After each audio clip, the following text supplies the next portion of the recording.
Ainda que eu fale as línguas dos homens e dos anjos, se não tiver amor, serei como o sino que ressoa, ou como o prato que retine. Ainda que eu tenha o dom de profecia, saiba todos os mistérios e todo o conhecimento, e tenha uma fé capaz de mover montanhas. Se não tiver amor, nada serei.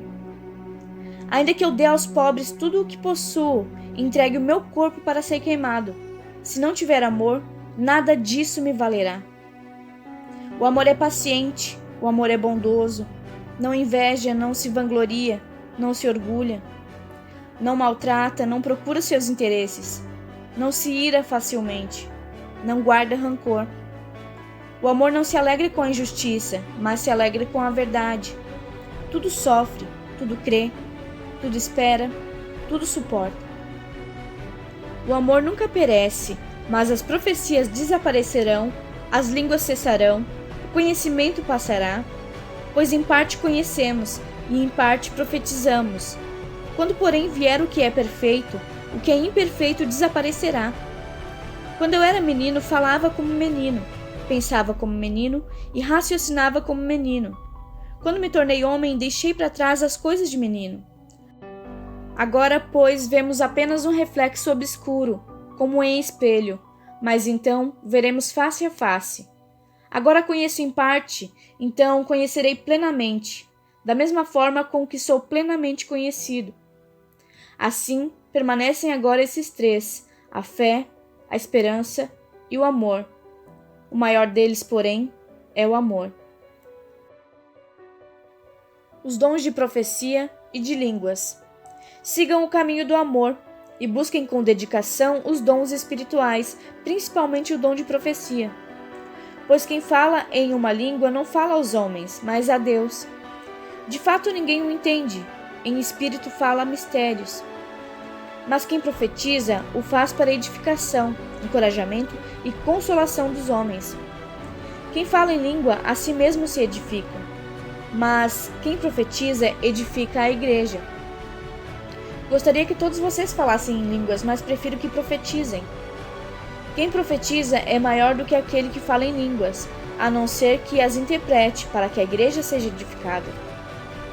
Agora, irmãos, se eu for visitá-los e falar em língua, em que serei útil a vocês, a não ser que leve alguma revelação, ou conhecimento, ou profecia, ou doutrina?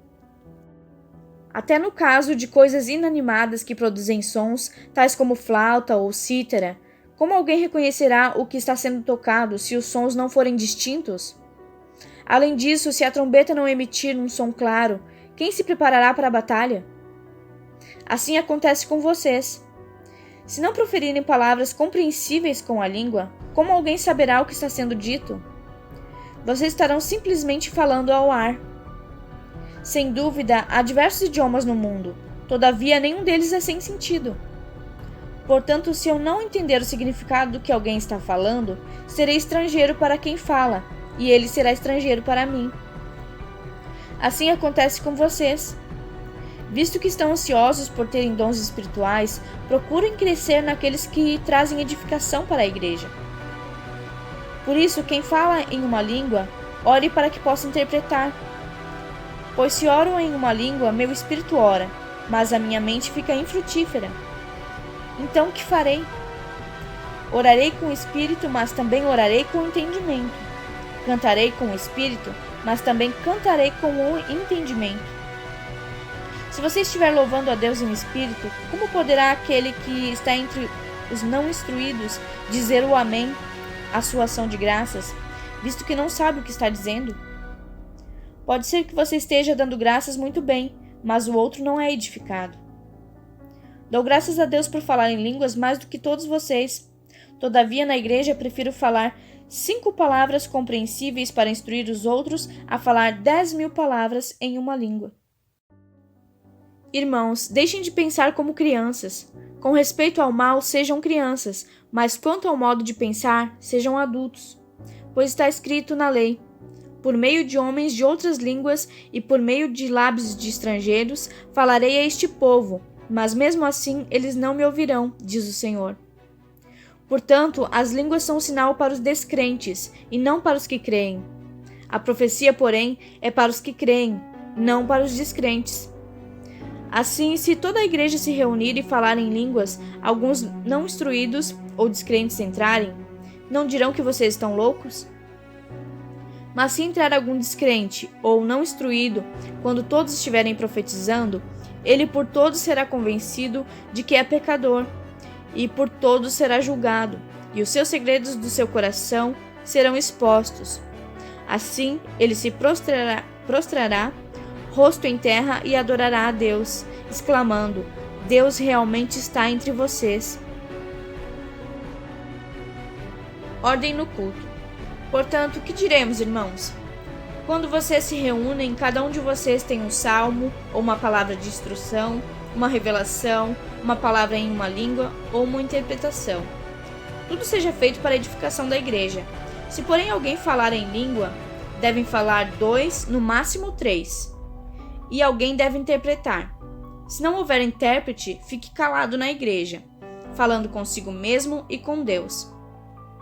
Tratando-se de profetas, falem 2 ou 3, e os outros julguem cuidadosamente o que foi dito. Se vier uma revelação a alguém que está sentado, cale-se o primeiro. Pois vocês todos podem profetizar, cada um por sua vez, de forma que todos sejam instruídos e encorajados. O espírito dos profetas está sujeito aos profetas, pois Deus não é Deus de desordem, mas de paz.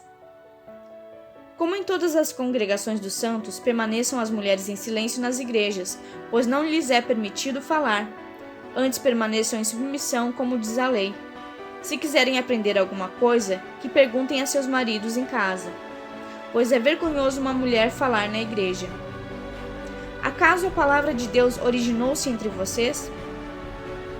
São vocês o único povo que ela alcançou?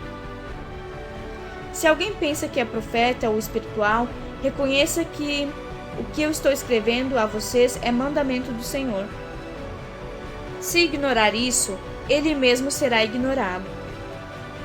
Portanto, meus irmãos, busquem com dedicação o profetizar e não proíbam falar em línguas, mas tudo deve ser feito com decência e ordem. A ressurreição de Cristo. Irmãos, quero lembrá-los o evangelho que preguei a vocês, o qual vocês receberam e no qual estão firmes. Por meio desse evangelho vocês são salvos, desde que se apeguem firmemente à palavra que preguei. Caso contrário, vocês têm crido em vão.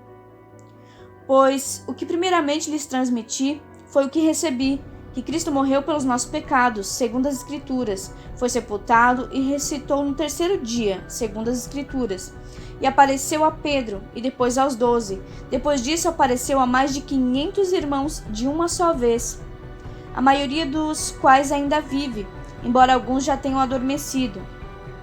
Depois apareceu a Tiago e então a todos os apóstolos. Depois destes apareceu também a mim, como a um que nasceu fora de tempo. Pois eu sou o menor dos apóstolos e nem sequer mereço ser chamado apóstolo, pois persegui a igreja de Deus. Mas pela graça de Deus sou o que sou, e sua graça para comigo não foi inútil. Antes trabalhei mais do que todos eles, contudo não eu, mas a graça de Deus comigo. Portanto, quer tenha sido eu, quer tenha sido eles, é isso que pregamos e é nisso que vocês creram. A ressurreição dentre os mortos. Ora, se está sendo pregado que Cristo ressuscitou dentre os mortos, como alguns de vocês estão dizendo que não existe ressurreição dos mortos? Se não há ressurreição dos mortos, nem Cristo ressuscitou. E se Cristo não ressuscitou, é inútil a nossa pregação, como também é inútil a fé que vocês têm. Mais que isso, seremos considerados falsas testemunhas de Deus, pois contra ele testemunhamos que ressuscitou a Cristo dentre os mortos. Mas, se de fato os mortos não ressuscitam, ele também não ressuscitou a Cristo. Pois se os mortos não ressuscitam, nem mesmo Cristo ressuscitou. E se Cristo não ressuscitou, inútil é a fé que vocês têm, e ainda estão em seus pecados. Neste caso, também os que dormiram em Cristo estão perdidos. Se é somente para esta vida que temos esperança em Cristo, somos de todos os homens os mais dignos de compaixão. Mas, de fato, Cristo ressuscitou dentre os mortos, sendo ele as primícias entre aqueles que dormiram. visto que a morte veio por meio de um só homem. Também a ressurreição dos mortos veio por meio de um só homem. Pois da mesma maneira que em Adão todos morreram, em Cristo todos serão vivificados. Mas cada um por sua vez, Cristo primeiro, depois, quando ele vier, os que lhe pertencem. Então virá o fim, quando ele entregar o reino de Deus, o Pai, depois de ter destruído todo o domínio, toda a autoridade e todo o poder, pois é necessário que ele reine até que todos os inimigos sejam postos debaixo de seus pés. O último inimigo a ser destruído é a morte, porque ele tudo sujeitou debaixo de seus pés. Ora, quando ele diz que tudo lhe foi sujeito, fica claro que isso não inclui o próprio Deus, que tudo submeteu a Cristo. Quando, porém, tudo lhe estiver sujeito, então o próprio Filho se sujeitará àquele que a todas as coisas lhe sujeitou, a fim de que Deus seja tudo em todos. Se não há ressurreição, que farão aqueles que se batizam pelos mortos? Se absolutamente os mortos não ressuscitam, por que se batizam por eles? Também nós, os que estamos nos expondo a perigos o tempo todo, todos os dias enfrento a morte, irmãos. Digo isso pelo orgulho que tenho de vocês em Cristo Jesus, nosso Senhor. Se for por meras razões humanas que lutei com feras em Éfeso, que ganhei com isso? Se os mortos não ressuscitam, comamos, bebamos, porque amanhã morreremos. Não se deixem enganar. As más companhias corrompem os bons costumes. Como justos, recuperem o bom senso e parem de pecar. Pois alguns há que não têm conhecimento de Deus. Digo isso para a vergonha de vocês. O corpo da ressurreição. Mas alguém pode perguntar: como ressuscitam os mortos? Com que espécie de corpo virão? Insensato! O que você semeia não nasce, a não ser que morra. Quando você semeia, não semeia o corpo que virá a ser, mas apenas uma simples semente, como de trigo ou de alguma outra coisa. Mas Deus lhe dá um corpo, como determinou, e cada espécie de semente dá seu corpo apropriado. Nem toda carne é a mesma. Os homens têm uma espécie de carne, os animais têm outra, as aves outra e os peixes outra. Há corpos celestes e há também corpos terrestres. Mas o esplendor dos corpos celestes é um, e o dos corpos terrestres é outro.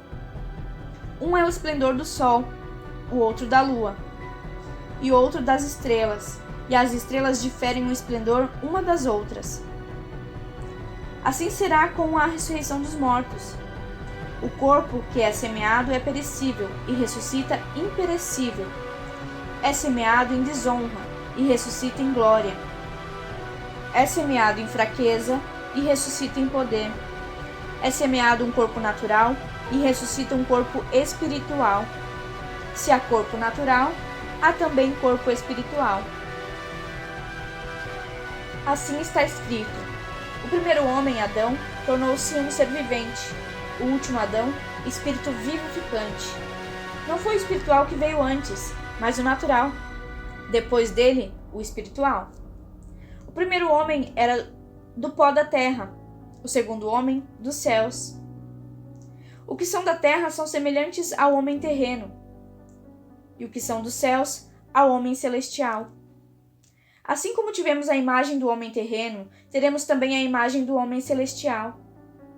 Irmãos, eu declaro a vocês que carne e sangue não podem herdar o reino de Deus. Nem o que é perecível pode herdar o imperecível. Eis que eu digo um mistério: nem todos dormiremos, mas todos seremos transformados. No momento, num abrir e fechar de olhos, ao som da última trombeta. Pois a trombeta soará. Os mortos ressuscitarão incorruptíveis, e nós seremos transformados. Pois é necessário que aquilo que é corruptível se revista de incorruptibilidade, e aquilo que é mortal se revista da imortalidade. Quando, porém, o que é corruptível se revestir de incorruptibilidade, e o que é mortal de imortalidade, então se cumprirá a palavra que está escrita: a morte foi destruída pela vitória. Onde está, ó morte, a sua vitória? Onde está, ó morte, o seu aguilhão? O aguilhão da morte é o pecado, e a força do pecado é a lei. Mas graças a Deus que nos dá a vitória por meio do nosso Senhor Jesus Cristo. Portanto, meus amados irmãos, mantenham-se firmes e que nada os abale. Sejam sempre dedicados à obra do Senhor, pois vocês sabem que no Senhor o trabalho de vocês não será inútil. A coleta para o povo de Deus. Quanto à coleta para o povo de Deus, façam como ordenei às igrejas da Galácia. No primeiro dia da semana, cada um de vocês separe uma quantia de acordo com a sua renda, reservando-a para que não seja preciso fazer coletas quando eu chegar. Então, quando eu chegar, entregarei cartas de recomendação aos homens que vocês aprovarem e os mandarei para Jerusalém com a oferta de vocês. Se me parecer conveniente ir também, eles me acompanharão. Pedidos pessoais. Depois de passar pela Macedônia, irei visitá-los, já que passarei por lá.